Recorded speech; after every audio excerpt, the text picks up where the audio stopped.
Hey there, welcome to my channel where I take you on tours of unique homes and showcase people living alternatively. In today's video, we meet a solo female who lives nomadically in a self-converted shuttle bus turned tiny home.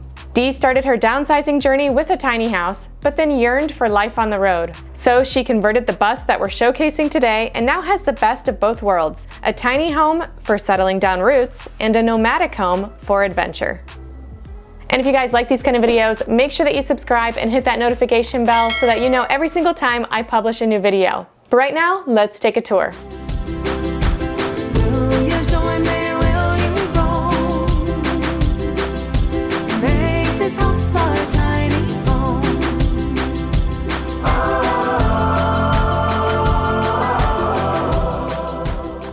Hey everybody, my name's Dee and this is my 2012 Chevy Express cutaway bus. Let's take a look. Woo!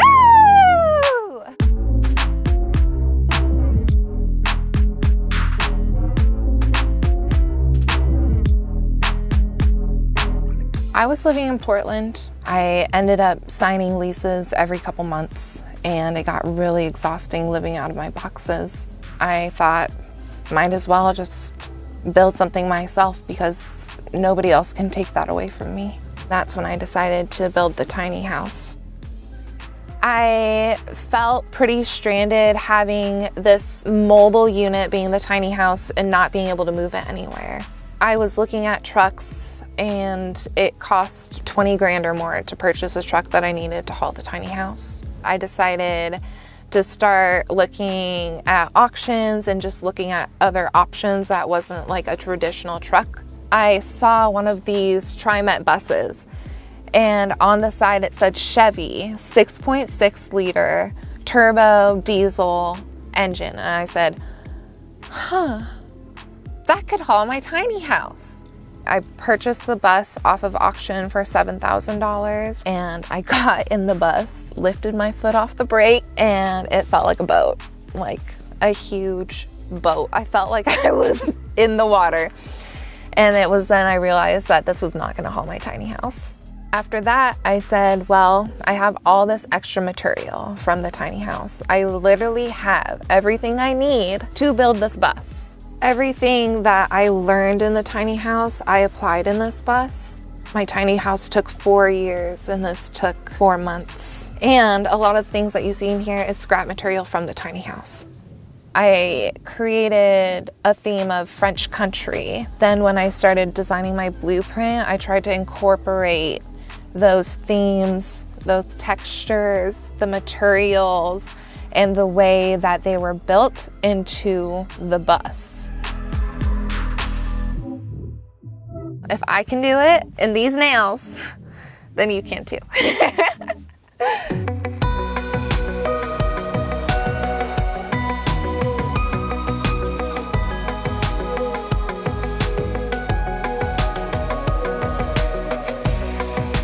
The shuttle bus is 21 feet long. It came from the Portland TriMet and it was used as a handicap shuttle bus.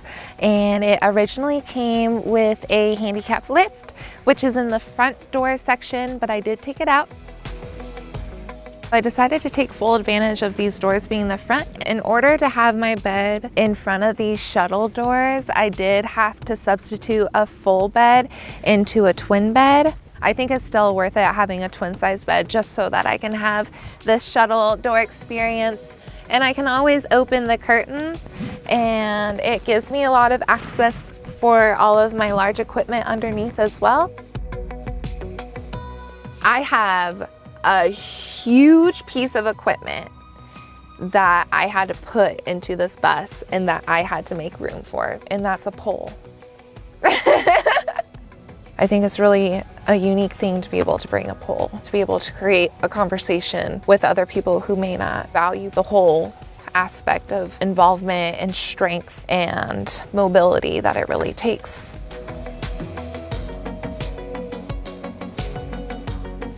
It's time to look at the inside of the place, so follow me, let's take a look. This is the first area that you see when you walk into the bus, and I wanted to make it pretty welcoming and inviting, but also a grab-and-go station for some of my items without having to travel through the bus. Of course, some of those items are going to be all of my shoes. I do have a variety of my purses and all of my dog items up here.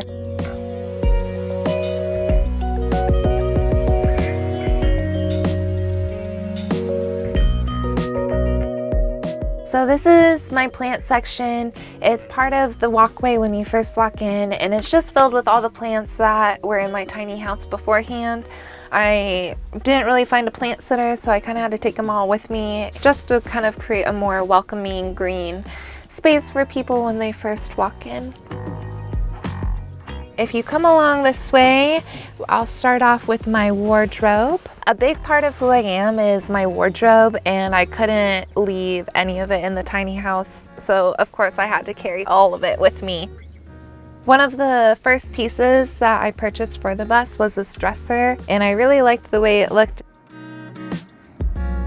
I also have clothes up here. I know it can be a lot, but that's okay because that's part of who I am. And when you want something really bad, you just design around it and make it happen. That's the best part about building your own build, is you just get it, put all the things you want in, and nobody can tell you no. I also have this really nice trunk I found for $15 in a thrift store, and then I redid it. Inside there's a lot of storage, and I made this nice foam cover. You can pull the trunk out and people can sit down like this in it for the drive if they want to and chat to me. As we continue down the hallway, we have my bathroom. I decided to build my own toilet. I built this box out of cedar from the ceiling of my tiny house. The inside is a 6-gallon bucket, and I bought a system from off of Etsy, and it's a urine diverter and a fan. So I did have to cut 2 holes for the fan and for the diverter into the bottom of the floor. And then on this other side is where I keep the dirt to use with the composting toilets.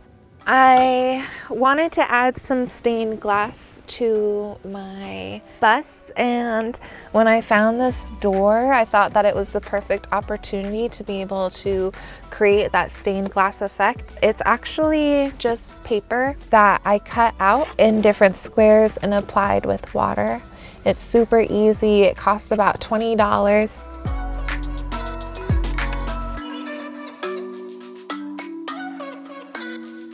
My wood stove, I'd like to point out the tiling in the bottom. I did all the tiling myself. I just cut away the floor and then tiled right on top of the plyboard. This is the French wood stove. I had it in the tiny house, but it was never installed, and I thought this was the perfect opportunity to add a French-inspired item into this bus. And it also has a nice hot plate on the top, so I could be cooking some of my dinners, boiling water. Then I added a nice little backdrop of this stainless steel. With the next part is my masterpiece, which is the tub. The tub has a lovely cow print on it, and it's also removable outside of the bus. I can take this tub outside and use my little hose that normally sits up here, and I can fill the bath outside and take a bath outside as well. So it's really just dependent on preference. This table just simply rolls like this, and then I have a chair that I put underneath, and it just sits right here while I take my shower. And when I'm done after I finish draining the tub, I can always just move the table right back to where it needs to go. Being able to create a space of the wood stove and the hot bath water and having the nice breeze of like snowy pine trees going through the windows, that was a vibe that I wanted to create. So it wasn't just having a tub that I could take a bath in, it was being able to create an experience of having all of those things around. This is my fridge and freezer. I chose the Nomadic brand. I haven't had any issues with this fridge so far. It runs off of AC power and DC power. I found this stainless steel sink for $60, and I was able to install it by putting in some bolts in the legs and then bolting it into the C-rail in the bottom. Normally it has to be installed with some flanges up at the top, but there's always ways to work around when you can't install something the way it's meant to be.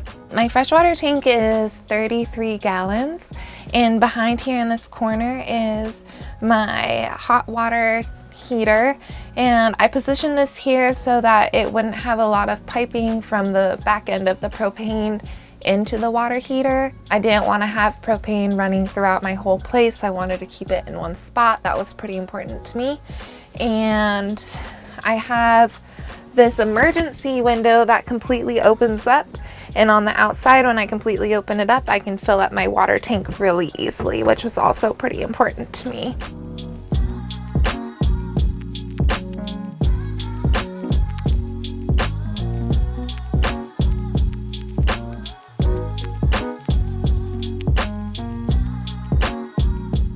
In my kitchen area, I decided that I needed to have my oven.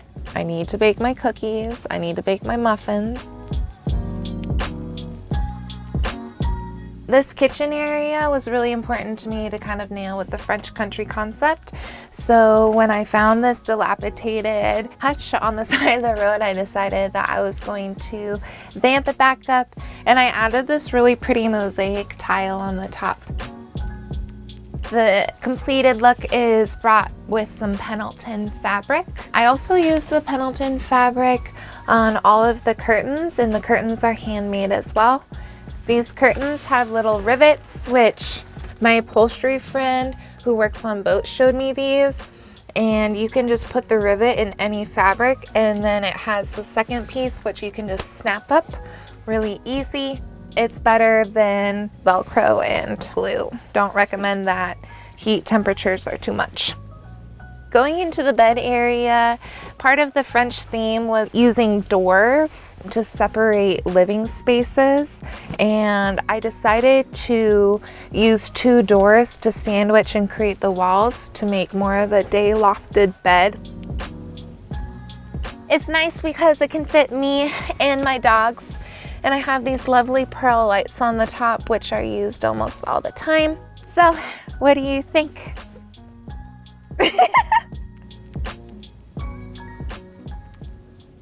Let's take a look at my battery system and all the different components I have. This is my battery area. You can see my 2 lithium batteries, and I built a little box around it with cushion. AC converter is in the back, and that's mounted to a C-rail on a board. And then this guy right here is my shore power. And then I have my DC to DC charger and my solar controller in the back. I have one 330 watt solar panel. This is one of the systems. It took me a long time to figure it out, but once everything was in front of me and I ordered the components, it was a lot easier to kind of put everything together with other people's assistance.